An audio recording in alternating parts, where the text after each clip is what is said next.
তারা বিদ্রোহী হয়ে উঠল। নিশ্চয়ই তাদেরকে সঠিক যা যা পাওয়ার তাদেরকে সেটা দেওয়া হচ্ছিল না। এই যে সমস্ত সমাজকে আমরা দেখলাম যে কৃষক, শ্রমিক এদের বিদ্রোহ সব থেকে বেশি হচ্ছে। যারা ভূস্বামী তাদের অত্যাচার, কোথাও দাসে পরিণত করা, কোথাও কৃষকদেরকে অত্যাচার করা, কোথাও তাদের কাছ থেকে অতিরিক্ত কর আদায়। শান্তিপ্রিয়, তারা নিজের মতো করে থাকতে ভালোবাসে, হঠাৎ তাদেরকে এই যে উস্কে দেওয়ার পিছনে যারা রয়েছে তাদের শাস্তি হওয়া উচিত। হ্যালো হ্যালো হ্যালো, কি বাচ্চারা, তোমরা তো ভালোই আছো নিশ্চয়ই, সব ক্লাস তো বেশ মন দিয়ে করছো দেখছি। আর চলো আজকে আমরা বাংলার মতোই আবার একটা হিস্ট্রির টপিক নিয়ে চলে এসেছি। বাংলাটা তো বেশ মজা লাগছে, হিস্ট্রিটা কি মজা লাগছে? হ্যাঁ ম্যাম, ভালো লাগবে না কেন? কেন বলছি, কারণ তোমাদের কাছ থেকেই আমি অনেক অনেক কমেন্ট পেয়েছি যেখানে তোমাদের হিস্ট্রিও বেশ ভালো লাগছে, আমার বোঝানো তোমরা বুঝতে পারছো এবং তোমরা সেটা নিজের মধ্যে আত্মস্থ করতে পারছো। এই যে কমেন্ট আমি পেয়ে গেছি, ব্যাস ব্যাস আমার এটুকুই দরকার। আর সেই জন্যই আমার স্নেহের ছাত্রছাত্রীদের জন্য আমি নিয়ে চলে এসেছি উপনিবেশ শাসনের প্রতিক্রিয়া, সহযোগিতা ও বিদ্রোহ এই চ্যাপ্টারের সেকেন্ড পার্ট। তোমরা জানো যে প্রত্যেকটা চ্যাপ্টারকে আমরা দুটো করে ভাগ করে পড়াচ্ছি। ফার্স্ট ডে মোটামুটি অর্ধেকটা মতো বা একটা পার্ট, যেখান থেকে আমরা মোটামুটি পরের পার্টটাকে আলাদা করতে পারি, রাইট? তো সেই জন্য ফার্স্ট পার্টের জন্য ফার্স্ট লেকচার চলে গেছে, এবার সেকেন্ড পার্টের জন্য সেকেন্ড লেকচার আমাদের। কিন্তু তার মাঝেও যেটা বলার সেটা হচ্ছে যে এই যে আমরা আজকে পড়বো peasants and tribal revolts, অর্থাৎ কৃষক আর উপজাতিদের যে বিদ্রোহ, রিভোল্টস অফ 1857, 1857 যে সিপাহী বিদ্রোহ। আচ্ছা, এবার যেটা বলার সেটা হচ্ছে এই যে সমস্ত সমাজকে আমরা দেখলাম যে কৃষক, শ্রমিক এদের বিদ্রোহ সব থেকে বেশি হচ্ছে, তাহলে এই যে উপজাতি বিদ্রোহ যেটা পাচ্ছি, উপজাতিটা কারা? কারা তারা? তারা কি প্রান্তদেশীয় লোকজন যারা সমস্ত কিছু থেকে বাইরে থাকে, যাদেরকে কোনো ধর্তব্যের মধ্যেই আনা হয় না? তাহলে তাদের মধ্যে ক্ষোভটা জন্মালো কেন? তারা কেন বিদ্রোহী হয়ে উঠলো? তার মানে নিশ্চয়ই তাদেরকে সঠিক যা যা পাওয়ার তাদেরকে সেটা দেওয়া হচ্ছিল না। অথবা যদি বলি 1857 কথা, 1857 বললেই মহাবিদ্রোহ মহাবিদ্রোহ। আরে মহাবিদ্রোহটা করলো কারা? এটার নাম সিপাহী বিদ্রোহ কেন হয়ে গেল হঠাৎ করে? নামটা সিপাহী কেন? শুধুমাত্র সিপাহীরাই ছিল, আর কেউ ছিল না সেখানে? তো এই সমস্ত কোয়েশ্চেনের অ্যান্সার জানতেই আমরা কিন্তু আজকের টপিকটা পড়বো আর খুব ভালো করে বুঝবো যে সেই সময় এই আমরা, হ্যাঁ হয়তো একই জিনিস পড়বো, একই মানে এরকম না যে আমরা নিত্য নতুন পড়ছি, ওরে বাবা ম্যাম এত জিনিস আমি কি করে মনে রাখবো, একেই তো ইতিহাস, ইতিহাস বলতে পড়তে গিয়ে নিজেরাই ইতিহাস হয়ে যাচ্ছি। না না না না, অত ভেবে লাভ নেই, যা পড়ে এসছি সেইগুলোই পড়বো, ইনফরমেশনগুলো হয়তো একটা দুটো এদিক ওদিক হবে, বেসিক জিনিসটা একই। কারণ সেই সময় আন্দোলনগুলো এইভাবেই চলছিল, কোথাও জমিদারিদের, জমিদার যারা তাদের অত্যাচার, কোথাও যারা ভূস্বামী তাদের অত্যাচার, কোথাও দাসে পরিণত করা, কোথাও কৃষকদেরকে অত্যাচার করা, কোথাও তাদের কাছ থেকে অতিরিক্ত কর আদায়, কোথাও বা মানুষকে জাত উপজাত এই হিসেবে জাতপাতের বেড়াজালের মধ্যে আড়ষ্ট করে রাখা। তো এই সমস্ত সেম বিষয়ে আমরা জানবো, কিন্তু একটু ডিফারেন্ট ভাবে। 18 শতকের শেষে ও 19 শতকের শুরুতে, তাহলে 18 শতকের শেষ আর 19 শতকের শুরু, ব্রিটিশ কোম্পানি প্রশাসন ভূমি রাজস্ব আদায়ের ক্ষেত্রে নানা রকম রদবদল করেছিল। সেই পরিবর্তনগুলির সরাসরি প্রভাব কৃষক ও উপজাতি সমাজের উপর পড়েছিল। তার ফলে 18 শতকের শেষ থেকেই ভারতীয় উপমহাদেশের বিভিন্ন অংশে কৃষক ও উপজাতি মানুষজন ঔপনিবেশিক প্রশাসনের বিরুদ্ধে বিদ্রোহ করেছিল। পাশাপাশি কৃষক ও উপজাতি সম্প্রদায়ের মানুষরা একজোট হয়ে স্থানীয় জমিদার ও মহাজনদের বিরুদ্ধেও আন্দোলনে সামিল হয়েছিলেন। যদিও ব্রিটিশ প্রশাসনের ও অনেক ভদ্রলোকের চোখে ওই আন্দোলন ও বিদ্রোহগুলি নিছক আইন শৃঙ্খলার সমস্যা বলে মনে হতো। নিছক আইন শৃঙ্খলার সমস্যা মানে আন্দোলন মানুষ কেন করে? আন্দোলন মানুষের এই যে তাদের মানুষরা একজোট হয়ে জমিদার ও মহাজনদের বিরুদ্ধে আন্দোলন করছে, তার মানে জমিদার মহাজন যারা তাদের উপর অনেক অত্যাচার করছে। একটা গল্প আছে ছাতির বদলে হাতি, একটা মহাজনের গল্প।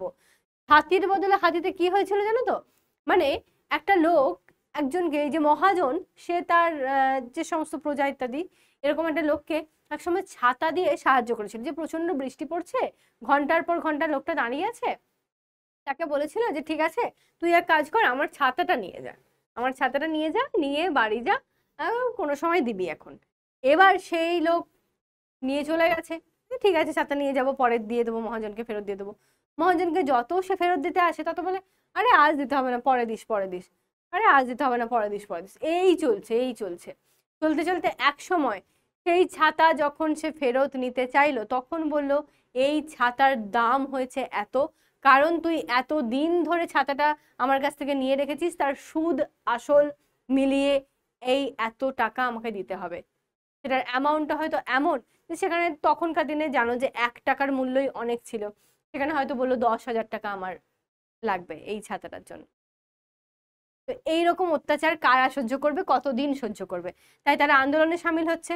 এবার এই বিদ্রোহগুলোকে, আন্দোলনগুলোকে কি বলা হচ্ছে, আইন শৃঙ্খলা ঠিকঠাক নেই, সেই জন্য এইসব ছোটখাটো মানুষেরা বিদ্রোহ করে।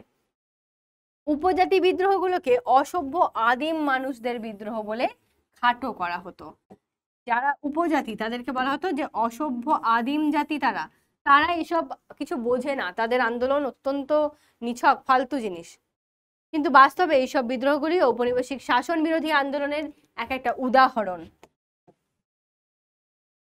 প্রথমে আসি সাঁওতাল হুল। সাঁওতাল বিদ্রোহের কথা, হুল বিদ্রোহের কথা আমরা অন্তত একটু শুনেছি, কানে শোনা জিনিস, হ্যাঁ হয়তো বিষয়টা জানি না অতটা, কিন্তু কারো না কারোর মুখে শুনে থাকি। 1855-56 সাল, ঔপনিবেশিক শাসন জমিদার, ইজারাদার ও মহাজনদের শোষণের বিরুদ্ধে কৃষকদের পাশাপাশি বিভিন্ন উপজাতি বিদ্রোহ করেছিল। 1955-56 খ্রিস্টাব্দে সংগঠিত সাঁওতাল বিদ্রোহ ছিল এর মধ্যে সবচেয়ে গুরুত্বপূর্ণ। সাঁওতালদের এলাকায় জমিদার, বহিরাগত মহাজন, যাদের দিকু বলা হতো, এখানে তাহলে একটা কোয়েশ্চেন পেলাম, বহিরাগত মহাজনদের কি বলা হয়? দিকু বলা হয়। প্রভাব বিস্তার করে। দরিদ্র সাঁওতালরা দিকুদের অত্যাচারের মুখে পড়ে। ইউরোপীয় কর্মচারীরা সাঁওতালদের জোর করে রেলপথ তৈরির কাজে লাগাতো এবং অত্যাচার করত। সবচেয়ে বড় কথা, সাঁওতালদের নিজস্ব সংস্কৃতি বিপন্ন হচ্ছিল। এই ভয়াবহ জীবন ও শোষণ থেকে মুক্তি পাবার জন্য সাঁওতালরা বিদ্রোহ ঘোষণা করে। প্রথম দিকে সাঁওতালরা মহাজন, জমিদার, ব্যবসায়ীদের বাড়ি কুঠি আক্রমণ করেছিল। পরে সাঁওতালরা তাদের বিদ্রোহ, অর্থাৎ যেটা হুল, সংগঠিত করে। এক্ষেত্রে সবচেয়ে উল্লেখযোগ্য ভূমিকা নিয়েছিল কারা? সিধু কানু, নাকি? সিধু, কানহু, চাঁদ ও ভৈরব। চাঁদ ভৈরব আর সিধু কানু। বেশ। ভাগলপুর থেকে রাজমহল এলাকায় বিদ্রোহ দ্রুত ছড়িয়ে পড়েছিল। অবস্থা নিয়ন্ত্রণে আনার জন্য ব্রিটিশ প্রশাসন নির্মমভাবে সাঁওতালদের আক্রমণ করে। কোথা থেকে কোথা অবধি? ভাগলপুর থেকে রাজমহল পর্যন্ত এই এলাকায় ছড়িয়ে পড়লো। এবার বলা হচ্ছে ব্রিটিশ প্রশাসন, স্বাভাবিক এটা, যখনই একটা আন্দোলন হচ্ছে ব্রিটিশ প্রশাসন কি করবে? হাতে হাত রেখে বসে থাকবে, হ্যাঁ ঠিক আছে দেখি কেমন আন্দোলন চলছে? সেটা নিশ্চয়ই নয়। অবশ্যই তাদেরকে, সিধু কানহুদেরকে কি করা হয়েছিল? হাজার হাজার সাঁওতালদেরকে হত্যা করা হয়েছিল, তাদের নির্মমভাবে হত্যা করে। তবে এই বিদ্রোহ পুরোপুরিভাবে ব্যর্থ হয়নি। ব্রিটিশ প্রশাসন উপজাতিদের স্বার্থ ও সুরক্ষার ব্যাপারে কিছুটা সচেতন হয়েছিল। সাঁওতালদের জন্য গড়ে তোলা হয়েছিল সাঁওতাল পরগনা, যেটা এখন আমরা সাঁওতাল পরগনাকে ভালোই চিনি, বুঝি। কেন, কাদের জন্য চিনি বাবা? চিনি কিন্তু এই সমস্ত লোকগুলোর জন্য, যে সিধু কানু, চাঁদ ভৈরব, এই লোকগুলো সেই সময় সাঁওতালদের সংগঠিত করে যে না আমাদের অধিকার আমাদেরকে ছিনিয়ে নিতে হবে, কেউ আমাদেরকে এসে দিয়ে যাবে না, সেটা ভেবে তারা বিদ্রোহে আন্দোলনে সামিল হয়েছিল বলে তাদের হয়তো মৃত্যু হয়েছে, তারা হয়তো শহীদ হয়েছে বলতে পারি, কিন্তু তাদের জন্যই আজকের দিনে সাঁওতাল বিদ্রোহ বলি কিংবা সাঁওতাল পরগনা বলি, সমস্তটাকে মানুষ চিনছে। সাঁওতাল বিদ্রোহ ও হিন্দু প্যাট্রিয়ট। সাঁওতাল বিদ্রোহের খবর কলকাতায় পৌঁছানোর পর শিক্ষিত হিন্দু বাঙালিদের অনেকেই ওই বিদ্রোহের বিরোধিতা করেন। সাঁওতালদের বিরুদ্ধে ব্রিটিশ প্রশাসনের দমন পীড়নের বিরোধিতাও তারা করেন। এর অন্যতম ব্যতিক্রম হচ্ছে হিন্দু প্যাট্রিয়ট সংবাদপত্র। এর সম্পাদক হরিশচন্দ্র মুখোপাধ্যায়। হরিশ্চন্দ্র বুঝতে পেরেছিলেন যে অর্থনৈতিক শোষণই সাঁওতালদের বিদ্রোহে বাধ্য করেছিল। তার পত্রিকায় হরিশ্চন্দ্র লিখেছিলেন, শান্ত ও সৎ সাঁওতাল জাতির বিদ্রোহ করার পিছনে অনেক কারণ রয়েছে। শোনা গিয়েছে যে সাঁওতালদের জোর করে বেগার খাটানো হয়েছে, তাছাড়া অতিরিক্ত খাজনা দিতে তাদের বাধ্য করা হয়েছে। হরিশ্চন্দ্র বলেন, যারা শান্তিপ্রিয় সাঁওতালদের ওপর অত্যাচার করে তাদের বিদ্রোহ করতে বাধ্য করেছে তাদেরই শাস্তি হওয়া উচিত। তাহলে হরিশ্চন্দ্রবাবু অর্থাৎ হরিশ্চন্দ্র মুখোপাধ্যায় তিনি কিন্তু খুব ভালো করে লক্ষ্য করেছেন যে সাঁওতালরা কিন্তু শান্তিপ্রিয়। তাহলে আমরা সাঁওতালদের একটা গুণ পেলাম। আমরা এই সাঁওতাল বিদ্রোহ, হুল বিদ্রোহ বললেই ভাবি বাবারে সাঁওতাল মানে সে হয়তো জঙ্গলি জঙ্গলি ভাব, সে হয়তো মারকাটারি ব্যবস্থা, তার মধ্যে এরকম একটা মানে রূপ। কিন্তু না, সাঁওতালরা আসলে কি বলা হচ্ছে, তারা শান্তিপ্রিয়, তারা নিজের মতো করে থাকতে ভালোবাসে। হঠাৎ তাদেরকে এই যে উস্কে দেওয়ার পিছনে যারা রয়েছে তাদের শাস্তি হওয়া উচিত, সাঁওতালদের নয়।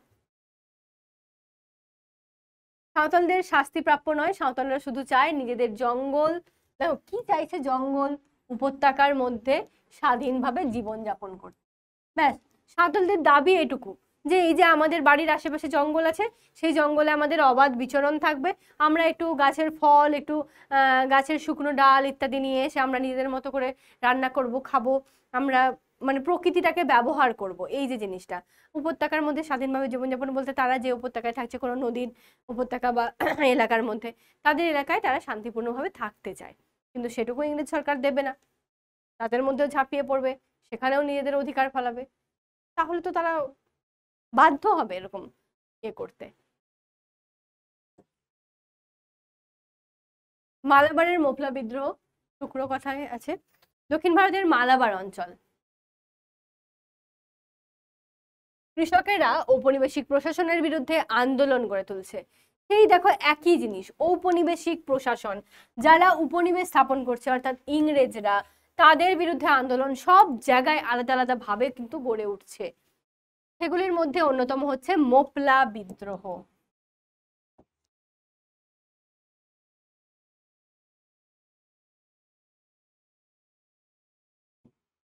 মোপলাদের অনেকেই ছিলেন কৃষি শ্রমিক, ছোট ব্যবসায়ী, জেলে।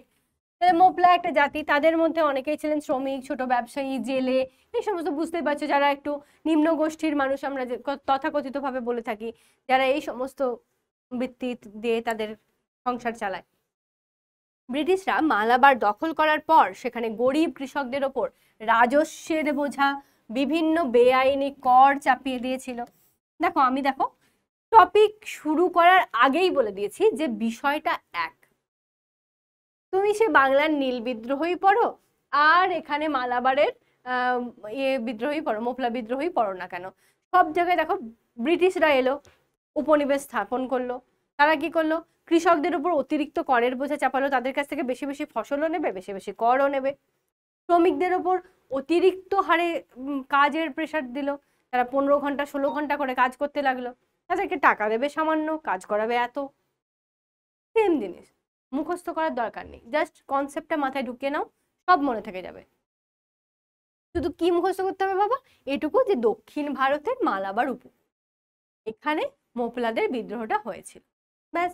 আর মোপলা বলতে কারা, শুধু কি কৃষকরা? না, শুধু কৃষকরা নয়, কৃষক আছে, ছোট ব্যবসায়ী আছে, তার মধ্যে জেলে আছে, এরকম নিম্নবিত্ত মানুষেরা। পাশাপাশি জমিতে কৃষকদের অধিকারও অস্বীকার করা হয়। এসবের ফলে মালাবার অঞ্চলে একের পর এক বিদ্রোহ হয়েছিল। বিদ্রোহগুলি দমন করার জন্য ঔপনিবেশিক প্রশাসন সশস্ত্র বাহিনী ব্যবহার করেছিল। তাহলে ভাবো, সশস্ত্র বাহিনী মানে কি, যারা অস্ত্র শস্ত্র নিয়ে যুদ্ধ করে, তার মানে মৃত্যু, আবারও মৃত্যু, মৃত্যু হত্যা খেলা যেটাকে বলি, হত্যা খেলায় এরা লিপ্ত হচ্ছে। ওয়াহাবি আন্দোলন ও বারাসাত বিদ্রোহ। ওয়াহাবি আন্দোলনের সূচনা হয় আরবে আব্দুল ওয়াহাবের নেতৃত্বে। কোথায় হচ্ছে তাহলে? আরবে হচ্ছে, আব্দুল ওয়াহাবের নেতৃত্বে হচ্ছে। ভারতবর্ষে ওয়াহাবি আন্দোলন পরিচালনা করেন রায়বেরেলি অঞ্চলে সৈয়দ আহমেদ নামের, এটাকে দাগ দিয়ে রাখছি, রায়বেরেলি মে তো বিচ বাজার মে তো আনে যায়গি, সেই রায়বেরেলি অঞ্চলে সৈয়দ আহমেদ নামের এক ব্যক্তি, তিনি ওয়াহাবিদের ব্রিটিশ বিরোধী আন্দোলনের সংঘবদ্ধ করেন। বারাসাত অঞ্চলের মীর নিসার আলী অর্থাৎ তিতুমির, যাকে আমরা তিতুমির নামে বেশি চিনি, তার অ্যাকচুয়াল নাম কি? মীর নিসার আলী অর্থাৎ তিতুমির। এটা স্টার। ওয়াহাবি মতামতে অনুপ্রাণিত হন। তিতুমিরের নেতৃত্বেই নারকেলবেড়িয়া অঞ্চলে ওয়াহাবি আন্দোলন শুরু হয়। এটা সব থেকে বেশি ইম্পর্টেন্ট। হ্যাঁ, শুধু বাকিটা ইম্পর্টেন্ট নয় সেটা নয়, কিন্তু এই যে জায়গাটা,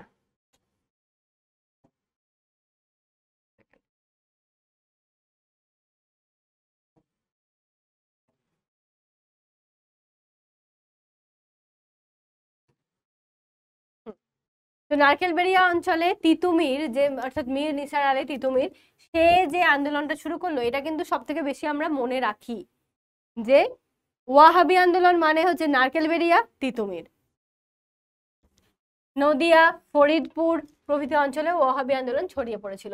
তাহলে প্রথম আমরা কি দেখলাম? ওয়াহাবি, আল হাবিবি, এরকম টাইপের শুনতে, যে ওয়াহাবি, আল হাবিবি, এগুলো আমরা আরবে শুনি। তো আরবের জিনিসপত্র এখন খুব ওই যে ওইগুলো বলে, ওই টাইপের কথাবার্তা, ওগুলোর মানে কি আমাকে যদি জিজ্ঞেস করিস আমি কিন্তু পারবো না ভাই, আমি জানি না, কিন্তু বলে লোকে, ওরকম শুনেছি, তার জন্য বললাম যে আরবে এই ধরনের কথা বলা হয়। তাই এই আব্দুল ওয়াহাব, তার নেতৃত্বে ওয়াহাবি আন্দোলন। আর এখানে বলা হচ্ছে রায়বেরেলিতে সৈয়দ আহমেদ খান। তো সৈয়দ আহমেদ খানের নেতৃত্বে তারপরে আসছে তিতুমির। তিতুমিরও এই ভাবধারায় অনুপ্রাণিত হচ্ছেন এবং তিনি নারকেলবেড়িয়া অঞ্চলে ওয়াহাবি আন্দোলনটাকে ছড়িয়ে পড়তে এবং শুরু করতে মানে অগ্রণী ভূমিকা নিচ্ছেন। তিতুমিরের আন্দোলন স্থানীয় জমিদার নীলকর ব্রিটিশ প্রশাসনের বিরুদ্ধে সংগঠিত হয়। বিদ্রোহ শুরুর কিছুদিনের মধ্যেই তিতুমির ঘোষণা করেন কোম্পানি সরকারের শাসন শেষ হয়ে আসছে। বারাসাত অঞ্চলে একটি বাঁশের কেল্লা বানিয়ে নিজে বাদশাহ উপাধি নেন তিতু।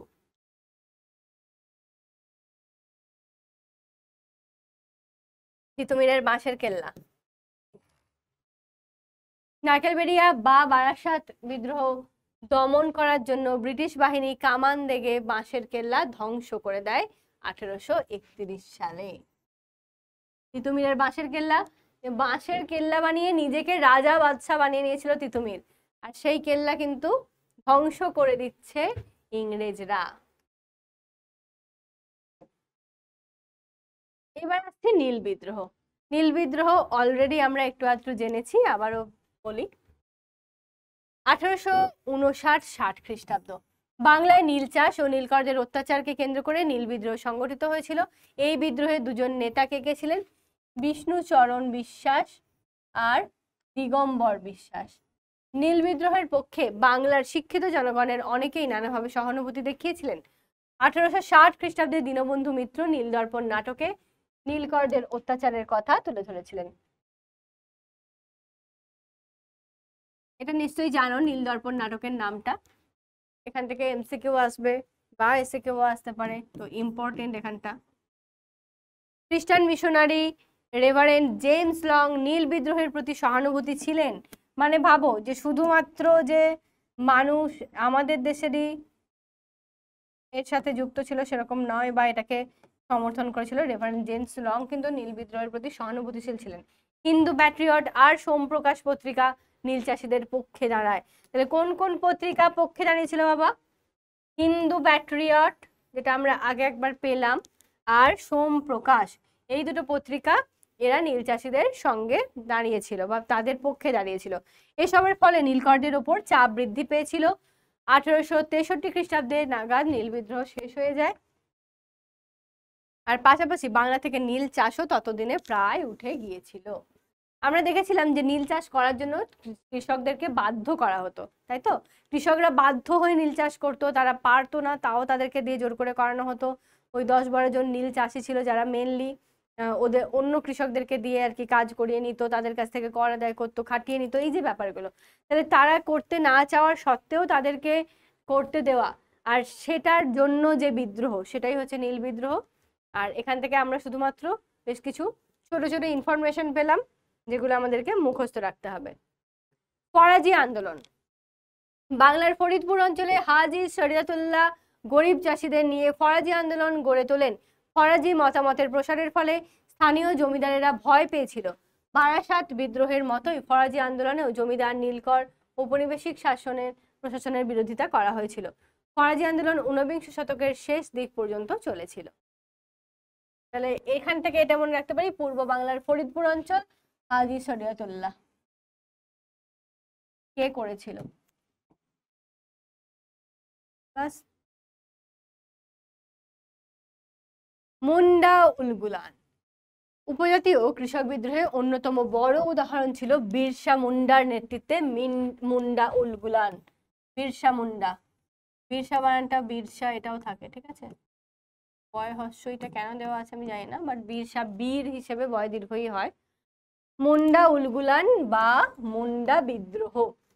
মুন্ডাদের জমি ধীরে ধীরে বহিরাগত বা দিকুদের হাতে চলে যেতে থাকে। দিকুদের কথা আমরা আগেও পেলাম, দিকুদের হাতে কিন্তু মুন্ডাদের জমিগুলো আস্তে আস্তে চলে যেতে থাকে। পাশাপাশি জমিদার, মহাজন, খ্রিস্টান মিশনারি ও উপনিবেশিক সরকারের প্রতি মুন্ডা কৃষকরা ক্ষুব্ধ হয়ে উঠেছিল। মুন্ডারা বিশ্বাস করতো তাদের নেতা বিরসা নানা রকম অলৌকিক ক্ষমতার অধিকারী। এটা মুন্ডাদের বিশ্বাস ছিল, তারা বিশ্বাস করতো বিরসা নাকি অলৌকিক ক্ষমতার অধিকারী। বিরসা আন্দোলন কেবল দিকুদের বিতাড়নেই থেমে থাকেনি, ব্রিটিশ শাসনের অবসান ঘটিয়ে বিরসার শাসন প্রতিষ্ঠা করা মুন্ডা উলগুলানের অন্যতম লক্ষ্য ছিল। তবে ঔপনিবেশিক প্রশাসনের দমন পীড়নের ফলে মুন্ডা উলগুলান পরাজিত হয়, পরাস্ত হয় বা কিছু একটা লেখা আছে, এখানটা ঢাকা পড়ে গেছে বলে বুঝতে পারছি না। পরাস্ত হয় বা পরাজিত হয় মানে মোট কথা শেষ হয়ে যায়। তাহলে মুন্ডারা ভাবছে যে আমাদের যে দলনেতা তাকে আমরা রাজা করব, এই ইংরেজদের শাসনকে হটিয়ে দিতে হবে, আর বিরসা মুন্ডাকে আমাদের রাজা করে রাখতে হবে, তার মধ্যে নাকি অলৌকিক ক্ষমতা আছে, সেই ক্ষমতার অধিকারী সে, সেই জন্য। কিন্তু সেটা তো ধোপে টিকবে না, সম্ভব নয় সেটা, কারণ ইংরেজরা কিন্তু সেটা হতেই দেবে না। স্বাভাবিক ব্যাপার, আমি যদি ইংরেজ হতাম, আমি যদি এক জায়গায় গিয়ে ঘাঁটি গাড়তাম, আমি কি চাইতাম যে ওখানকার লোক রাজা হয়ে বসে থাকুক? আমি ওখানের রাজা, আমি সবকিছু লুটে পুটে খাবো। নীল বিদ্রোহ ও হিন্দু প্যাট্রিয়ট। নীল বিদ্রোহের প্রতি হিন্দু প্যাট্রিয়ট সংবাদপত্র তার সম্পাদক হরিশ্চন্দ্র মুখোপাধ্যায় সহমর্মী অবস্থান নিয়েছিলেন। এই একই আর কি, হিন্দু প্যাট্রিয়ট অ্যাকচুয়ালি সেই সময় বেশিরভাগ আন্দোলনকেই আর কি সমর্থন করেছিল। হরিশ্চন্দ্র নীলকরদের বিরুদ্ধে চাষিদের পক্ষে নিয়ে লেখা শুরু করেন। 1858 সালে হরিশ্চন্দ্র লেখেন যে বাংলার নীল চাষ একটি সংগঠিত জুয়াচুরি ও নিপীড়ন ব্যবস্থা মাত্র। জুয়াচুরি আর নিপীড়ন ব্যবস্থা। হরিশ্চন্দ্র আরো লেখেন যে নীল চাষে চাষিদের লাভের থেকে ক্ষতিই বেশি। এটা অবশ্যই, এটা তো আমরা আগেও দেখেছি। চাষি যে একবার নীল চাষ করেছে তার আর বেঁচে থাকতে মুক্তি পাওয়ার উপায় নেই। কোনো চাষি নীলকরের বিরোধিতা করলে তাকে অত্যাচারিত হতে হয়। নীলকর কোনো নীল চাষিকেই ন্যায্য দাম দেয় না। বস্তুত হরিশ্চন্দ্রের উদ্যোগেই নীল বিদ্রোহের খবরাখবর বাংলার শিক্ষিত জনগণের মধ্যে ছড়িয়ে পড়ে। এবার আসি 1857 সেই বিদ্রোহের কথায়। এতক্ষণ আমরা অনেকগুলো বিদ্রোহ পড়লাম। আমরা দেখলাম সাঁওতালদের বিদ্রোহ, দেখলাম মুন্ডাদের বিদ্রোহ, দেখলাম মোপলাদের বিদ্রোহ, আবারও দেখলাম যে নীল চাষিদের বিদ্রোহ, তাই তো? এতগুলো বিদ্রোহ দেখলাম, প্রত্যেকটা বিদ্রোহেতে দেখো কমন জিনিসপত্র কিন্তু প্রচুর আছে, সবটাই তো কমন মনে হচ্ছে। খালি শুধুমাত্র কি দেখা যাচ্ছে যে হ্যাঁ কোথাও কৃষক আছে তাহলে তার উপর করের বোঝা, কোথাও উপজাতি আছে তাহলে তাদেরকে দমন পীড়ন, তাদেরকে তাদের ন্যায্য অধিকার না দেওয়া, তাদেরকে কি বলা হচ্ছে উপজাতি মানে তারা হচ্ছে ব্যাকওয়ার্ড শ্রেণী, তাদের মধ্যে কোনো শিক্ষা দীক্ষা নেই, তারা এইসব আন্দোলনগুলো এমনিই করছে, জাস্ট জোকিং, মানে এইরকম। এটা কি মজা হচ্ছে?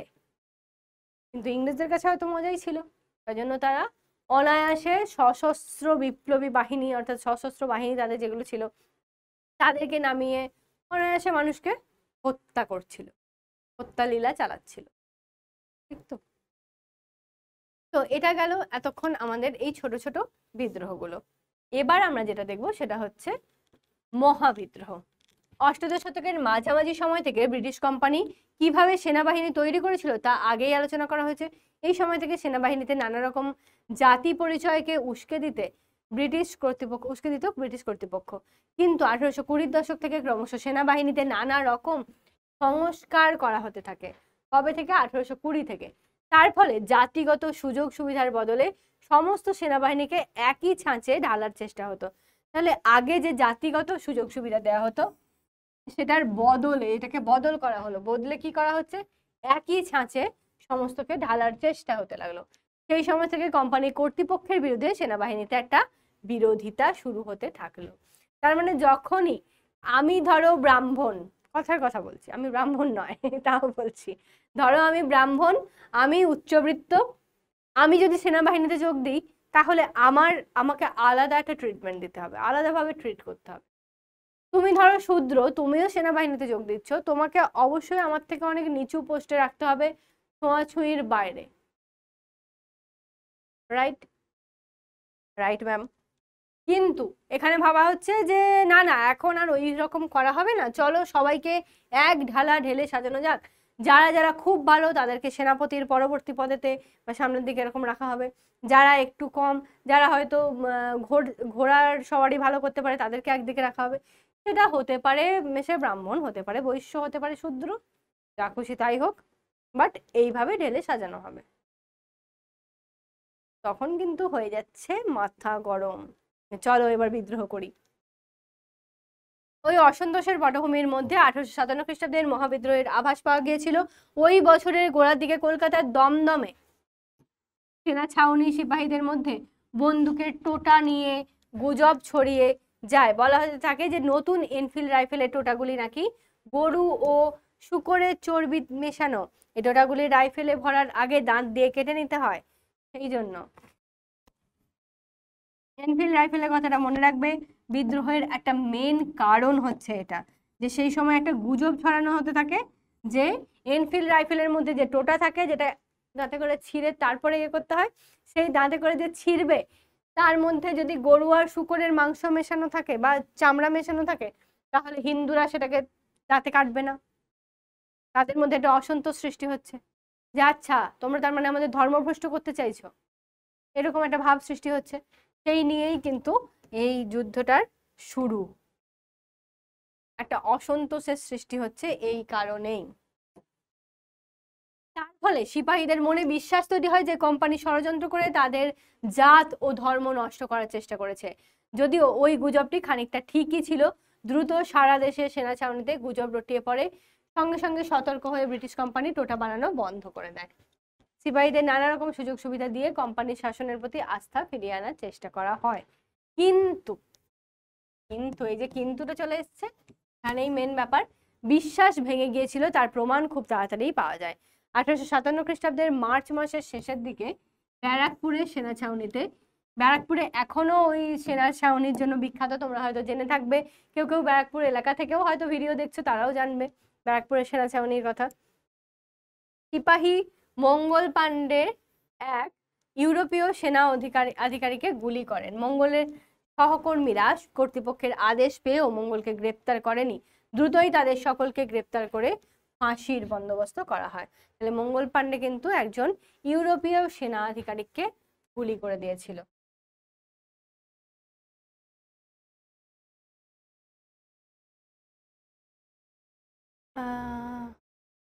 আচ্ছা, গড়িয়া এটা আমি পরে বলছি, ঠিক আছে, টুকরো কথাটা আমি এরপরে যেটা ঘটেছে সেটা একটু বলে নিই। কিন্তু এরপর থেকে দেশের বিভিন্ন সেনা ছাউনিতে সিপাহীদের মধ্যে অসন্তোষ ফুটে বেরোতে থাকে। যেমন আম্বালা, লখনৌ, মিরাট প্রভৃতি অঞ্চল থেকে নানা রকম গোলযোগের খবর পাওয়া যায়। মে মাসের মাঝামাঝি মিরাটের সেনারা বিদ্রোহ ঘোষণা করে। শুরু হয় কোম্পানির বিরুদ্ধে সিপাহী বাহিনীর বিদ্রোহ। তাহলে মিরাটে যখনই সেনারা বিদ্রোহ শুরু করলো, সেখান থেকেই কিন্তু কোম্পানির বিরুদ্ধে যে সেনা বাহিনীর একটা যে বাহিনী মিলে সমস্ত রূপে বিদ্রোহ ঘোষণা করা, সেটা কিন্তু শুরু হয়ে গেল। ঠিক আছে, মিরাটের সিপাহীরা প্রথম তাদের বন্দি সহকর্মীদের, মানে যাদেরকে বন্দি করা হয়েছে সেই রকম সহকর্মীদেরকে মুক্ত করলো। তারপরে ইউরোপীয় সেনা আধিকারিকদের মেরে ফেলে সম্মিলিতভাবে দিল্লির দিকে রওনা দিল। দিল্লি পৌঁছে সিপাহীরা মুঘল সম্রাট বাহাদুর শাহ জাফরকে হিন্দুস্তানের সম্রাট হিসেবে ঘোষণা করলো। তাহলে সিপাহীরা এই উদ্যোগটা নিল যে আমাদের দেশের লোককেই আমরা রাজা করব।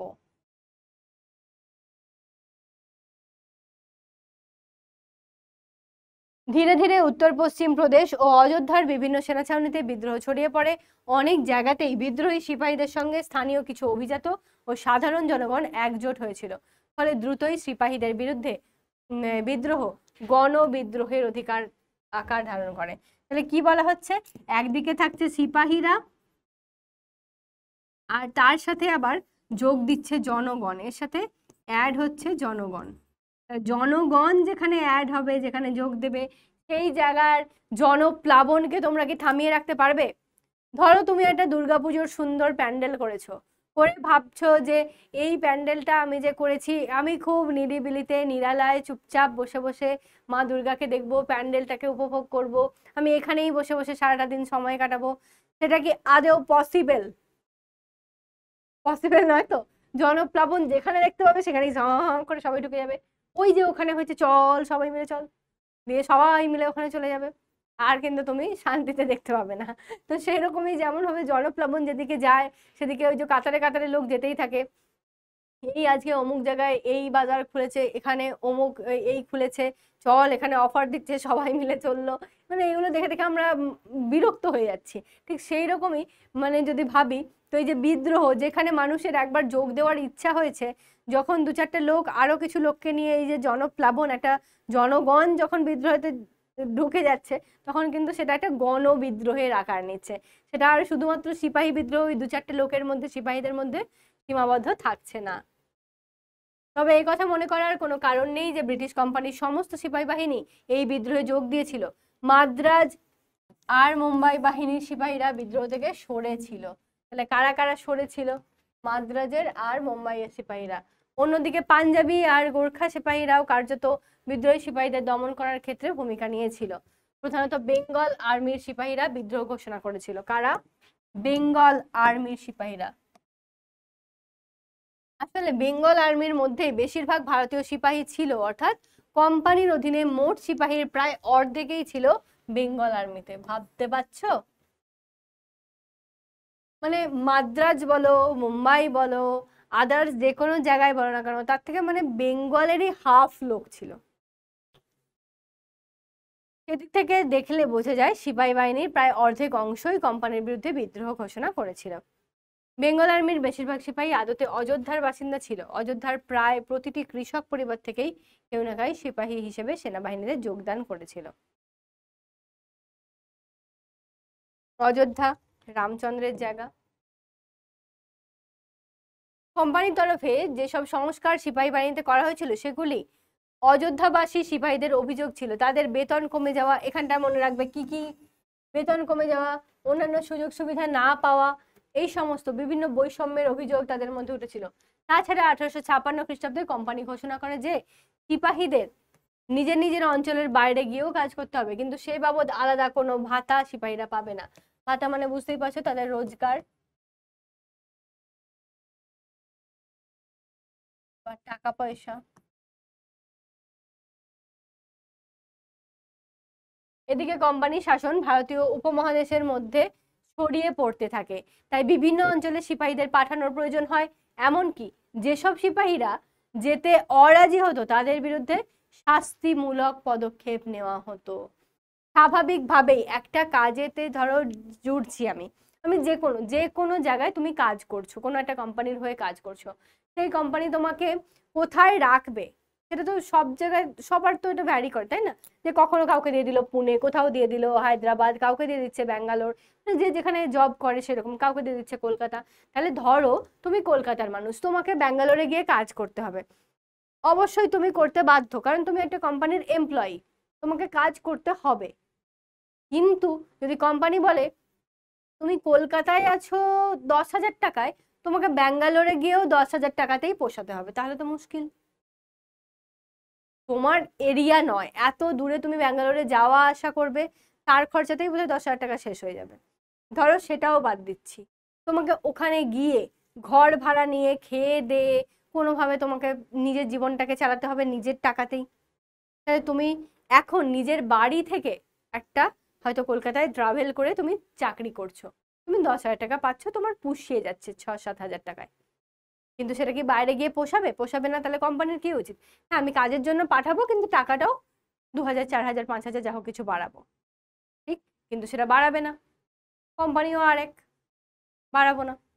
সেই সমস্ত কাজের জন্যই কিন্তু মানুষ ক্ষেপে ওঠে এবং বিদ্রোহ করে। চাকরি সংক্রান্ত এইসব সংঘাতের সঙ্গে এনফিল্ড রাইফেলের টোটা বিষয়ক গুজবটিও কিন্তু মিশে গিয়েছিল, ফলে ভারতীয় সিপাহীদের মধ্যে কোম্পানির বিষয়ে নানা ভয় দানা বেঁধেছিল। বিদ্রোহী সিপাহীদের সঙ্গে অসামরিক সাধারণ জনগণ অনেক অঞ্চলে ঔপনিবেশিক শাসনের বিরুদ্ধে সংগঠিত হতে থাকে। তবে যেসব অঞ্চলের মানুষজন ব্রিটিশ শাসনের সুফল ভোগ করত তারা এই বিদ্রোহে যুক্ত হয়নি। বাংলা ও পাঞ্জাব ছিল সেই রকম দুটি অঞ্চল।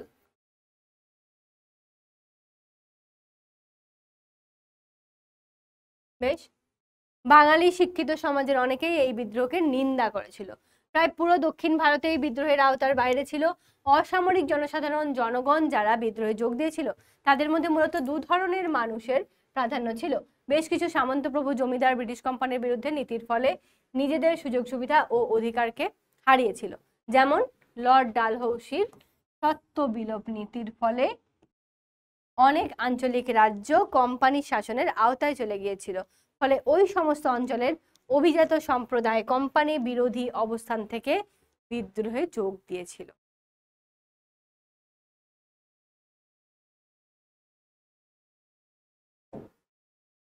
কৃষকেরা দীর্ঘদিন ধরেই কোম্পানির প্রশাসনের রাজস্ব নীতির ফলে ক্ষতিগ্রস্ত হয়ে চলেছিল। ফলে রাজস্বের বোঝা চাপানোর বিরুদ্ধে তারা ঔপনিবেশিক শাসনের বিরুদ্ধে সংঘবদ্ধ হয়েছিল। উঁচু হারে রাজস্ব শোধ করে দিয়ে অনেক কৃষকই মহাজনী দেনায় আটকে পড়তে থাকে। তার ফলে কৃষকদের হাত থেকে জমি বেরিয়ে যায়। এই কারণে বিদ্রোহী কৃষকরা ব্রিটিশ কোম্পানির পাশাপাশি স্থানীয় মহাজনদের বিরুদ্ধে রুখে গিয়েছিল। কৃষকেরা ব্রিটিশ কোম্পানির হারানো জমি ফিরে পাওয়ার লড়াইয়ে কৃষক ও জমিদাররা কোম্পানির বিরুদ্ধে একজোট হয়। পাশাপাশি বিদ্রোহ চলাকালীন হিন্দু ও মুসলমানদের মধ্যে একটা ঐক্য অটুট ছিল। তাহলে এই সময় হিন্দু মুসলমানদের মধ্যে একটা ঐক্য ছিল অটুট, মানে যেটা ভেঙে যায় না।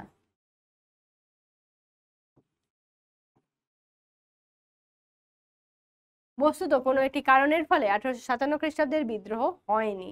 বিভিন্ন অসন্তোষ ও বিদ্রোহ মিশে গিয়ে এটি গণ অভ্যুত্থানের চেহারা পেয়েছিল। এবার আমি টুকরো কথাটায় ফিরে যাই। পড়ে আয় 1857 খ্রিস্টাব্দের 10ই মে বিকাল তখন শেষ হয়ে আসছে। উত্তরপ্রদেশের মিরাটের সেনা ছাউনির কাছে বাজারে বসে ইস্ট ইন্ডিয়া কোম্পানির সিপাহীরা স্থানীয় মানুষদের সঙ্গে আলোচনা করছিল। আগের দিন কলোনেল কারমাইকেল স্মিথ 85 জন সিপাহীকে জেলে আটক করেছেন। সাধারণ অপরাধীদের মতোই তাদের শিকল দিয়ে বেঁধে রাখা হয়েছে। নামটা একটু মনে রাখার চেষ্টা করব। কলোনেল কারমাইকেল স্মিথ 85 জন সিপাহীকে জেলে আটকেছিলেন। কতজনকে? অপরাধীদের মতোই তাদের শিকল দিয়ে বেঁধে রাখা হয়েছে। তাদের একমাত্র অপরাধ তারা এনফিল্ড রাইফেলের কার্তুজ ব্যবহার করতে চায়নি। এই সব আলোচনাতে যখন ব্যস্ত ছিল সিপাহীরা, ওই সময় কোম্পানির সেনা ছাউনির শ্বেতাঙ্গ সৈনিকরা, অর্থাৎ যারা ইংরেজ সৈনিক, জানো শ্বেতাঙ্গ মানে ইংরেজ যারা, তাদেরকেই বলা হয়। বাইরের দেশের লোকজন খুব ফর্সা হয়, তো তাই সৈনিকরা প্যারেড করে সন্ধ্যের সময় চার্চে প্রার্থনার জন্য যাচ্ছিল। অনেকে বলেন তাদেরকে দেখে নাকি সেনা ক্যান্টিনের এক অল্পবয়স্ক ছেলে বাজারের দিকে গড়ে আয়ে বলে ঊর্ধ্বশ্বাসে দৌড়ে ভুল খবর দিয়েছিল। ভুল খবরটি এই যে ওই বিদেশি সৈনিকরা দেশীয় সিপাহীদের বন্দি করতে আসছে। উত্তেজিত সিপাহীরা ছুটলো সেনা ছাউনির দিকে, দখল নিল সেনা ছাউনির অস্ত্রাগার। তাদের সঙ্গে যোগ দিল স্থানীয় মানুষ। আবার এমন অনেক লোকেও যোগ দিল যাদের উদ্দেশ্য ছিল লুটপাট করা। একে একে গোঁড়া সৈন্যদের হত্যা করা হলো। মিরাটে শুরু হলো সিপাহী বিদ্রোহ। তাহলে গোঁড়া সৈনিক যারা, তাদেরকে এখানে হত্যা করা হচ্ছিল। তাদের কোনো দোষ ছিল না আসলে, কিন্তু হলো ব্যাপারটা, যে এটা কাহিনী একটা, যে এরকম হয়েছিল। তাহলে মানুষকে ভুল ইনফরমেশন দিয়ে উস্কে দিয়ে একটা বিদ্রোহে সামিল করা যায়, সেটারই একটা নজির হচ্ছে গড়ে আয়। গোড় মানে কি? নজরুলের একটা গানে আছে না, কেউ গড়ে, কেউ শ্মশানে ঠাঁই। গড়ে মানে যেটা আমরা কবরস্থান বলি, কবরে। সিপাহী বিদ্রোহ না জাতীয় বিদ্রোহ, টুকরো কথা দেখে নাও, তোমার বইয়েই নিশ্চয়ই আছে, বই থেকেই সমস্ত কিছু। 1857 খ্রিস্টাব্দের বিদ্রোহী চরিত্র নিয়ে বিদ্রোহ শুরু হয়েছিল, সেটা নিয়ে বিতর্ক আছে। বেশিরভাগ ব্রিটিশ ভাষ্যকারের মতে ওই বিদ্রোহ কেবল সিপাহীদের মধ্যে সীমাবদ্ধ ছিল। সাধারণ জনগণ নিজেদের অসন্তোষ প্রকাশের জন্য বিশৃঙ্খলার সুযোগ নিয়েছিল মাত্র, আর কিছু না। কিন্তু বিদ্রোহের সময় ব্রিটিশ পার্লামেন্টে প্রশ্ন উঠেছিল যে 1857 বিদ্রোহ কি নিছক সেনা বিদ্রোহ? পার্লামেন্টে পর্যন্ত এটা প্রশ্ন উঠে গেল, নাকি তা ক্রমেই জাতীয় বিদ্রোহের রূপ নিচ্ছিল আস্তে আস্তে। শুধুমাত্র সিপাহীরাই কি অসন্তুষ্ট হয়ে বিদ্রোহ করছে, নাকি আস্তে আস্তে জাতীয় বিদ্রোহ হচ্ছে? বিদ্রোহের সময় একটি সংবাদপত্রের সাংবাদিক হিসেবে কার্ল মার্কস লিখেছিলেন, যাকে সেনা বিদ্রোহ মনে করা হচ্ছে তা আদতে জাতীয় বিদ্রোহ। শুধুমাত্র সেনা বিদ্রোহ আলাদা রূপ, আর যদি জাতীয় বিদ্রোহ হয়, মানুষ যদি ক্ষোভে ফেটে পড়ে, এত এত মানুষের যোগদান, মানে বুঝতে পারছো সেটা বিশাল একটা রূপ নেয়। কার্ল মার্কস বলছেন যে শুধুমাত্র এটা সেনা বিদ্রোহ নয়, সেনারা শুধু তাদের অসন্তোষের জন্য বিদ্রোহ করছেন না, এটা আসলে একটা জাতীয় বিদ্রোহ। ধীরে ধীরে 1857 বিদ্রোহকে জাতীয়তাবাদীরা ভারতের স্বাধীনতার যুদ্ধ বলে ব্যাখ্যা করতে থাকেন। এই ব্যাখ্যার মধ্যে খানিক বাড়তি আবেগ ছিল, একটু বাড়িয়ে ছড়িয়ে বলে দিয়েছিল। কারণ 1857-তে মহাবিদ্রোহের মধ্যে জাতীয়তাবাদের কোনো ধারণা ছিল না, বরং বিদ্রোহী নেতৃত্বের অনেকেই একে অন্যের বিরুদ্ধাচারণ করেছিলেন। এছাড়া সিপাহীরা পুরনো মুঘল শাসন ব্যবস্থা ফিরিয়ে আনতে চেয়েছিলেন। আবার কেবল সিপাহী বিদ্রোহ বললেও 1857-এর মহাবিদ্রোহের সামগ্রিক রূপটা ঠিক ধরা পড়ে না। তাহলে শুধুমাত্র সিপাহী বললে সঠিক রূপ ধরা পড়ছে না। আবার যদি আমি বলি যে হ্যাঁ এটা একটা বা গণ আন্দোলন, যেখানে মানুষ চাইছে যে আমূল পরিবর্তন যেটা হয়ে থাকে, যে ব্যবস্থাটাকে চেঞ্জ করা, কিন্তু সেটাও হচ্ছে না। একদিকে দেখছি যে সেই মুঘল শাসন ফিরে আসছে, আবার মনে হচ্ছে যে না, জনগণও যোগ দিচ্ছে একটা অন্য কিছুর জন্য, এক্সট্রা কিছু চাইছে তারা, মানে স্বাধীনতা জাতীয় কিছু এই ধরনের। কিন্তু কোনোটাই নয়, তাই মনে হচ্ছে যে দুটোই যেন মিলে মিশে এটা আছে, সরাসরি জাতীয় বিদ্রোহ নয়, আবার শুধুমাত্র সিপাহী বিদ্রোহ নয়। একটা বিষয় নিশ্চিতভাবে বোঝা গিয়েছিল যে বিদ্রোহীরা ব্রিটিশ ঔপনিবেশিক শাসনকে উৎখাত করতে চেয়েছিল। অবশ্যই যে সমস্ত বিদ্রোহীরা এখানে বিদ্রোহ ঘোষণা করেছে, ব্রিটিশদের যে ঔপনিবেশিক শাসন সেটাকে উৎখাত করতে তো অবশ্যই চেয়েছে। বিদ্রোহীরা বিশ্বাস করতেন ব্রিটিশ শাসনে তাদের দিন অর্থাৎ বিশ্বাস আর ধর্ম অর্থাৎ ধর্ম নষ্ট হয়ে যাবে। এটা শর্ট কোয়েশ্চেন হিসেবে মনে রাখবে, দিন মানে হচ্ছে বিশ্বাস, ধর্ম মানে হচ্ছে ধর্ম, এগুলো নষ্ট হয়ে যাবে। ফলে বিদ্রোহীরা একে অন্যকে মুখোমুখি ভাবে না চিনলেও বিদেশি ইংরেজদের বিরুদ্ধে তারা ঐক্যবদ্ধ হয়েছিল। পাশাপাশি পুরনো মুঘল শাসন ব্যবস্থাকে ফুরিয়ে আনার চেষ্টা করেছিল।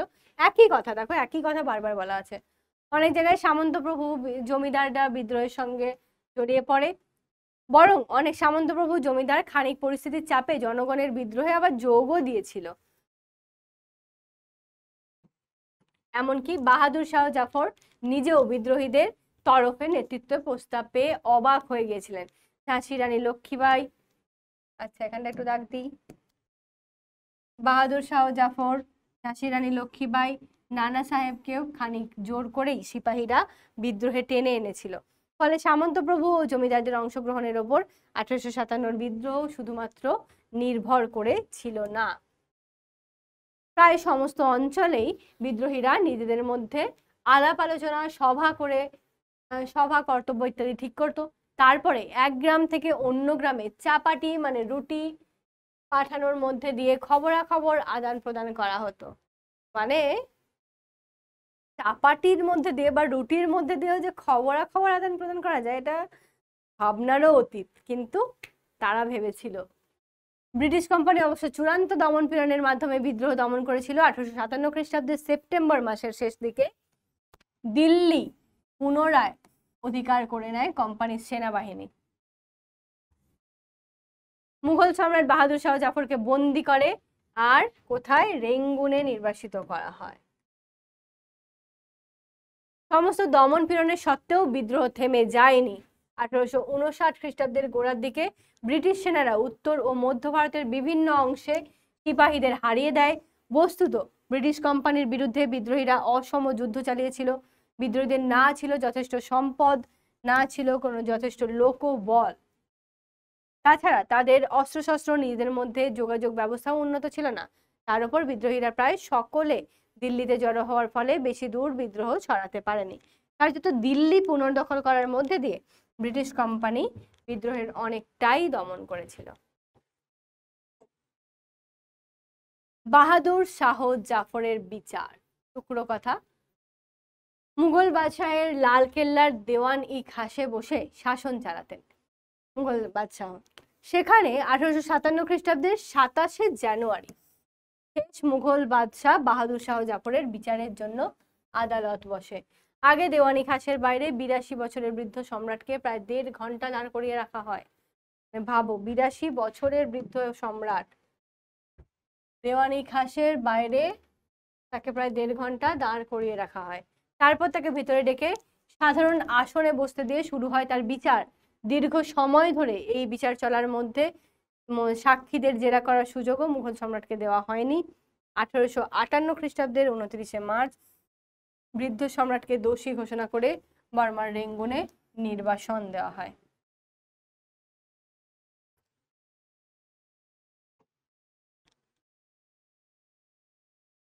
আঠারোশো 57 খ্রিস্টাব্দের বিদ্রোহ, কলকাতার অভিজ্ঞতা। 1857 সালের জুলাই মাসে কলকাতাতে এইরূপ জনরব উঠল যে বিদ্রোহী সিপাহীগণ আসিতেছে। তারা কলকাতা শহরের সমুদয় ইংরেজকে হত্যা করিবে এবং কলিকাতা শহর লুট করিবে।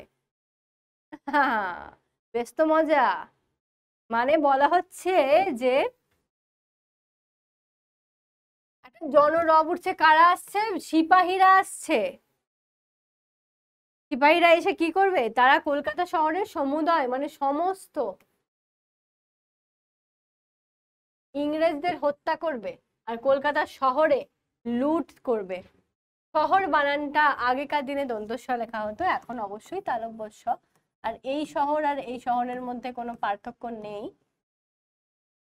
এই জনরবে কলকাতা অনেকেই ইংরেজ কেল্লার মধ্যে আশ্রয় লইলেন। দেশীয় বিভাগেও তারা লোকে কি হয় বলিয়া ভেবে ভয়ে দিন যাপন করতে লাগলো।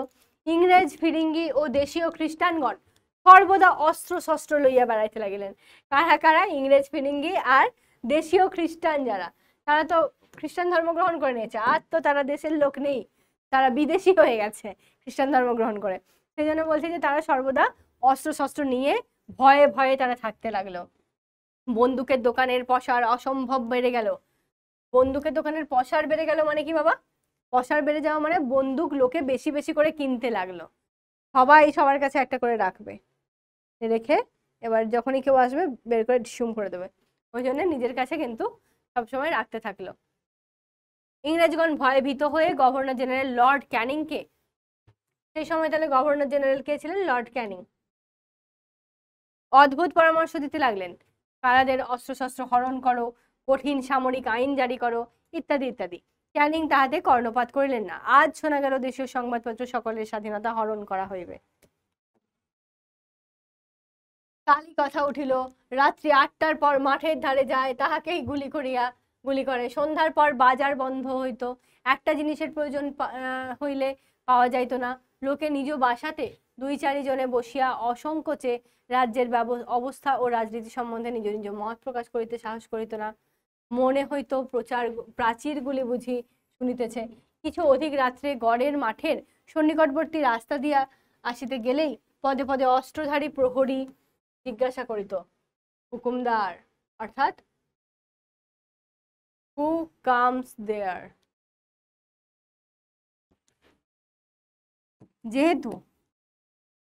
যেহেতু মানুষ তো অত শিক্ষিত না, সে যে ভালো করে ইংরেজিতে কথা বলতে পারবে সেই রকম না। এবার ওরা যখন ইংরেজিতে বলছে হু কামস দেয়ার, তারা কি বলে? আমরা এই যে তাড়াতাড়ি করে বাংলাটাই যে এত স্পিডে আমরা বলছি, যারা অবাঙালি তারা কি এত স্পিডে বাংলা বলতে পারে? বা এই যে আমি যে তাড়াতাড়ি করে বলছি, একটা লাইনকে খুব স্পিডে বলে যাচ্ছি, তোমরা কি বুঝতে পারছো না? বুঝতে তো পারছো, কারণ তোমরা বাঙালি, তোমরা বাংলা বলতে পড়তে অভ্যস্ত। তাহলে ইংরেজিটা আমরা কি করি, আমরা একটু কেটে কেটে পড়ি। প্রথমের দিকে তোমরা ছোট, তোমরা যেমন একটু কেটে কেটে পড়বে, তারপরে হয়তো আস্তে আস্তে তোমরা ইংরেজিতে অভ্যস্ত যখন হয়ে যাবে তখন খুব স্পিডে পড়তে পারবে এবং বলতে পারবে। তাহলে হু কামস দেয়ার, যখন ইংরেজরা বলছে who comes there, who comes there, who comes there, মানে কতটা স্পিড হচ্ছে, হু কামস দেয়ার। আর এটাকে কি বলছে, হুকুমদার, হুকুমদার, হুকুমদার, মানে ওটা বলা হতো এইভাবে, ঠিক আছে। এটা বেশ একটা মজার জিনিস, এখানটা বেশ হাস্যকর একটা ব্যাপার হলো।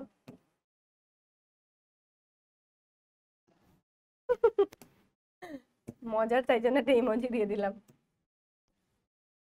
তাহা হইলে বলিতে হইতো রায়ত হ্যায়, অর্থাৎ আমি প্রজা, নতুবা ধরিয়া পরীক্ষা করিয়া তবে ছাড়িত। রায়ত হ্যায় মানে আমি প্রজা, ঠিক আছে। এইরূপ সকল শ্রেণীর মধ্যে একটা ভয় আতঙ্ক জন্মিয়া কিছুদিন আমাদিগকে স্থির থাকিতে দেয় নাই।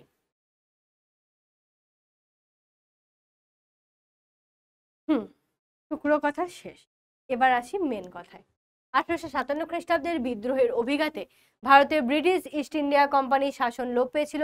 তার বদলে ব্রিটেনের পার্লামেন্টে সরাসরি ভারতের শাসন ক্ষমতা নিজের হাতে তুলে নেয়। তাহলে ব্রিটেনের পার্লামেন্ট সরাসরি ভারতের ক্ষমতা নিজের হাতে তুলে নিল। আইন জারি করে ব্রিটেনের রানী ভিক্টোরিয়াকে ব্রিটিশ ভারতের সাম্রাজ্ঞী ঘোষণা করা হলো। তাহলে এই সময় থেকেই এই যে রানী ভিক্টোরিয়া, যেখানে আমরা এই যে ভিক্টোরিয়া মেমোরিয়াল হল দেখতে যাই, সেই সময় থেকে রানী ভিক্টোরিয়াকে ভারতের সাম্রাজ্ঞী ঘোষণা করা হলো। পাশাপাশি রানীর মন্ত্রিসভার একজন সদস্যকে ভারত শাসন বিষয়ে দেখভালের জন্য সচিব হিসেবে নিয়োগ করা হয়। তাছাড়া গভর্নর জেনারেল পদটি তুলে দেওয়া হয়। তার জায়গায় রাজ প্রতিনিধি বা ভাইসরয় পদ তৈরি করা হয়। লর্ড ক্যানিং, যিনি 1857 খ্রিস্টাব্দে গভর্নর জেনারেল ছিলেন, তিনি প্রথম ভাইসরয় নিযুক্ত হন। এটা একটা শর্ট কোয়েশ্চেনের জন্য পড়বে। 1857 খ্রিস্টাব্দে গভর্নর জেনারেল ছিলেন লর্ড ক্যানিং, তিনি প্রথম ভাইসরয় নিযুক্ত হন। 1858 খ্রিস্টাব্দে 1 নভেম্বর থেকে ভারত শাসন সংক্রান্ত ওই আইনটি বলবৎ হয়। ভারতে শুরু হয় রানী ভিক্টোরিয়ার শাসন।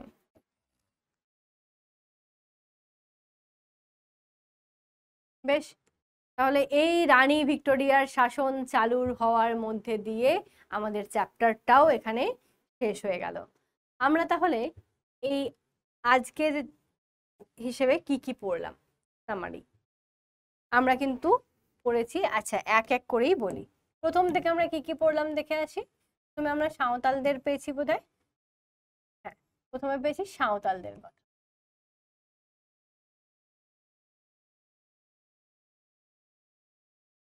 সাঁওতাল বিদ্রোহ, যেখানে সিধু কানু, চাঁদ ভৈরবের কথা আমরা পেয়েছি। নেক্সট আমরা যেটা পাচ্ছি সেটা হচ্ছে মালাবার, অর্থাৎ মোপাসা বিদ্রোহ।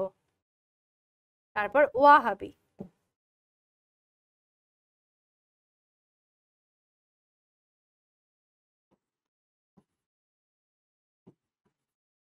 ওয়াহাবি আরো আমরা পেয়েছি, আর দেখছি না, অনেকগুলোই আমরা পড়েছি। নীল বিদ্রোহ পড়েছি,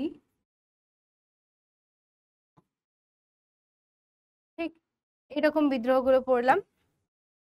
আর কি কিছু বাদ গেল? সিপাহী বিদ্রোহের আগে অবধি আমরা কি কি বিদ্রোহ পেলাম? নীল বিদ্রোহ লাস্ট পেয়েছি। আচ্ছা, তার আগে ছিল ফরাজি আন্দোলন, মুন্ডা উলগুলান। বেশ,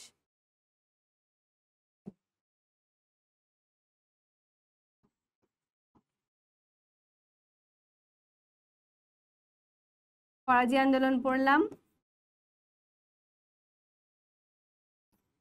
মুন্ডা উলগুলান পড়লাম,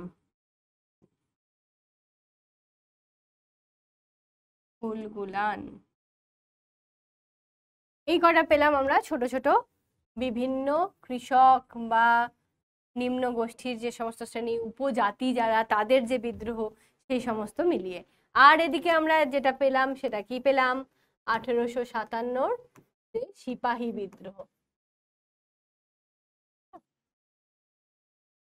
আর এই সিপাহী বিদ্রোহ যে শুধুমাত্র সিপাহী বিদ্রোহ রইল না, সেটা যে আস্তে আস্তে গণবিদ্রোহতে পরিণত হচ্ছিল বা একটা গণ অভ্যুত্থানে একটা পরিণত হচ্ছিল সেটা দেখলাম। তারপরে এটাও দেখলাম যে আর ভারতের শাসনভারটা ওই রকম ভাবে সেই যে ঔপনিবেশিক শাসনের মধ্যে থাকলো না, আস্তে আস্তে এটা ব্রিটেনের হাতে চলে গেল এবং মহারানী ভিক্টোরিয়ার শাসন শুরু হলো।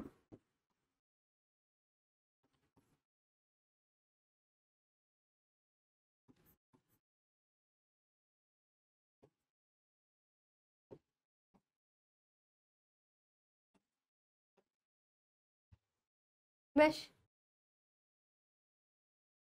হোমওয়ার্ক আমরা কি পড়বো? যেমন আমাদের অনুশীলনীতে আছে, অনুশীলনী প্রশ্ন,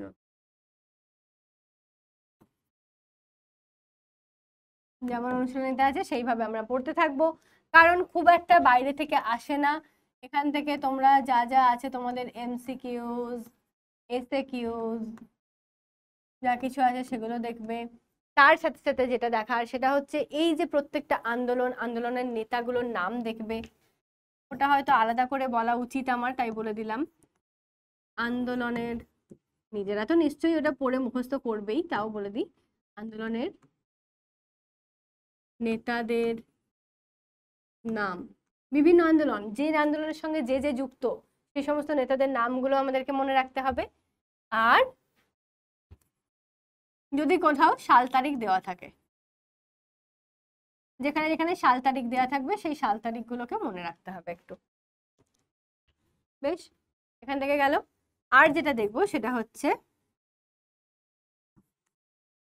বিভিন্ন আন্দোলনগুলির বৈশিষ্ট্য। যদি আন্দোলনগুলির বৈশিষ্ট্য হিসেবে আমরা একটু মনে রাখি যে আচ্ছা এখানে এখানে এই এই ব্যাপার ছিল, ওই তো 2-4টে পয়েন্ট, আগে তো 2-3বার আমি আলোচনা করে দিয়েছি, আর আমি একই কথা রিপিট করছি না, তোমাদেরই একঘেয়েমি লাগবে। তো এই যে পয়েন্টগুলো আমি বলেছি সেই বৈশিষ্ট্যগুলো একটুখানি মাথায় রাখতে হবে, নিজেদেরকে একটু পড়ে নিতে হবে। বেশ, এই হয়ে গেল আজকের জন্য আমাদের ক্লাস। তো তোমাদের আজকের ক্লাসটা কেমন লাগলো? ঠিকঠাক লেগেছে নিশ্চয়ই? আর হ্যাঁ, জানি তোমরা অনেকে আমাকে কমেন্ট করেছো, আগের দিনে যখন লাইভে এসেছিলাম লাইভ কমেন্টেও অনেক পাচ্ছিলাম যে ম্যাম ইতিহাস ক্লাসটা বেশ ভালো লাগছে, আরও একবার একটা করে ক্লাস দিলে ভালো হয় বা কিছু। তো আমাদের তো সিলেবাস শেষ হয়ে যাবে, কোনো চিন্তা নেই। তোমরা বলেছো যে সিলেবাস শেষ হবে কি হবে না, সেই জন্য একটা করে এক্সট্রা ক্লাস চাই। তো সিলেবাস আমাদের শেষ হয়ে যাবে, কোনো চিন্তা নেই, ঠিক আছে? আর তোমাদের যে ভালো লাগছে সেটার জন্য আমারও খুব ভালো লাগছে যে আমার কাছ থেকে তোমরা দুটো সাবজেক্ট পড়ছো, বাংলা এবং হিস্ট্রি, আর দুটোতেই সমানভাবে তোমাদের ভালো লাগছে। এটা আমার কাছে অনেক বড় একটা প্রাপ্তি। তোমাদের এইভাবে ভালো লাগুক আর মাথার মধ্যে বিষয়গুলো বোঝাতে থাকি, ঢোকাতে থাকি, সেটুকুই মানে যথেষ্ট আমার কাছে। তো যাই হোক, এইভাবে ক্লাস করো, একটু নিজেরা নিজেদের মতো করে খাটো। আমরা আছি গাইড করার জন্য, আমরা কি, আমরা তোমাদের পথ প্রদর্শক। তুমি একটা রাস্তা দিয়ে চলেছো, দুটো পথ দুদিকে ডিভাইড হয়ে গেছে, বুঝতে পারছো না ডান দিকেরটায় যাবো না বাঁ দিকেরটায়। আমি সেই ব্যক্তি যে হয়তো ওইখানে দাঁড়িয়ে তোমাকে বলে দিতে পারবো যে ডান দিকেরটায় গেলে খানাখন্দ গর্তগুলো বেশি পাবে, আর বাঁ দিকেরটায় গেলে রাস্তাটা তো ভালো কিন্তু গাছপালা নেই, সারাক্ষণ হয়তো রোদ তাপ একটু বেশি পাবে। এবার তুমি চুজ করো যে কোনটায় যাবে, ঠিক তো? তাহলে এই গাইডেন্সটা আমরা দেব, বাকিটা তোমাদের ওপর। তোমরা এই যে ফোনটা হাতে পেয়েছো ক্লাসটা দেখার জন্য, তোমরা শুধুমাত্র ক্লাসটা দেখে ক্লাসের সাথে পাশে বই খুলে রেখে বইয়ের সাথে মিলিয়ে নিজের পড়াটাকে মাথায় ঢোকাবে, নাকি ক্লাসটাকে খুলে রেখে মাঝখানে মাঝখানে একটু অন্য রিলস টিলস দেখে নেওয়া, একটু শর্টস ভিডিও ফানি কিছু দেখে নেওয়া, এই সমস্ত করবে, নিজেদের পড়াশোনাটাকে নষ্ট করবে? সম্পূর্ণ তোমাদের ওপর।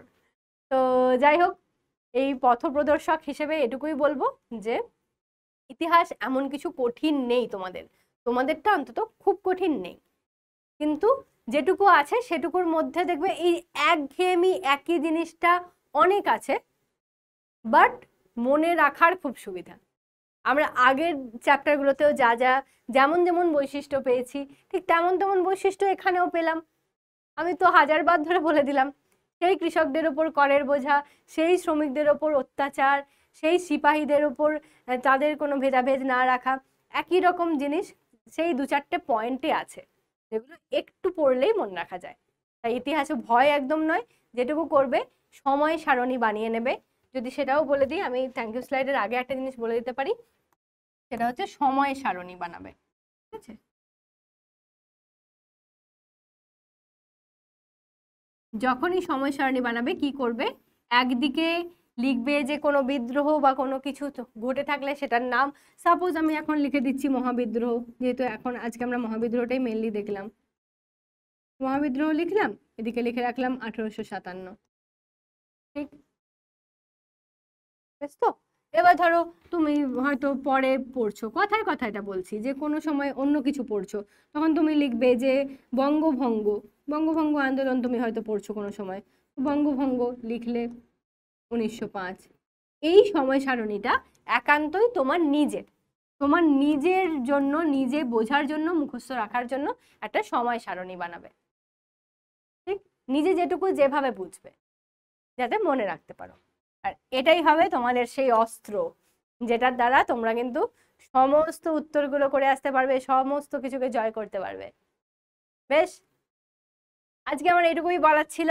তো টাটা এভরিওয়ান, দেখা হবে আবারও পরের ক্লাসে। Bye bye.